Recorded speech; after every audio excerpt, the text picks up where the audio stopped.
குத்து விளக்கெரிய கோட்டுக்கால் கட்டில் மேல் மெத்தென்னா பஞ்சசயனத்தின் மேலேறி கொத்தலர் பூங்குழல் நப்பின்னை கொங்கை மேல் வைத்து கிடந்த மலர் மார்பா வாய் திறவாய் மைத்தடம் கண்ணினாய் நீ உன் மணாளனை எத்தனை போதும் துயிலெழா ஒட்டாய்கான் எத்தனை ஏலும் பிரிவு ஆத்தகில்லாயால்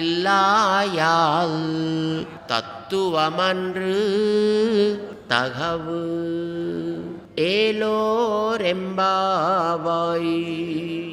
గుత్తిదీపపు కాంతులు నలుదెసలా వెలుగులు ప్రసరించుచుండగా ఏనుగు దంతములచే చేయబడిన కోళ్లగల మంచము మీద అందము, చలువ, మార్ధవము, పరిమళము, తెలుపులనే 5 గుణములు కలిగిన హంస తూలికా తల్పముపై పవళించియుండు గుత్తులు గుత్తులుగా వికసించిన పువ్వులచే అలంకరించబడిన శిరోజములు కలిగిన నీలాదేవి యొక్క స్తనములను తన విశాల వక్ష స్థలములపై వైచుకుని పవళించియున్న ఓ స్వామి, నోరు తెరిచి ఒక్క మాటైనను మాట్లాడకూడదా?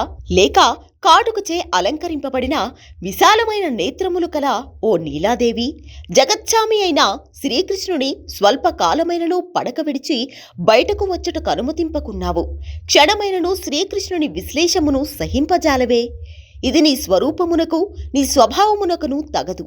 నీవలే మేము కూడా అతనికి అనన్యార్హ శేషభూతులమే కదా. కాన కనుకరించి కొంచెం అవకాశమేయము తల్లి. అట్టి అవకాశము నీ విచ్చితమేని మేము చేసే ఈ అద్వితీయమైన ధనుర్మాస వ్రతము భగవత్కైంకర్య రూప మంగళ వ్రతముగా సాంగోపాంగముగా సమాప్తి చెందును. ఇందేమాత్రము సంశయము లేదు అని ఆండాళ్ళమ్మగారు నీలా శ్రీకృష్ణులను వేడుకుంటున్నారు.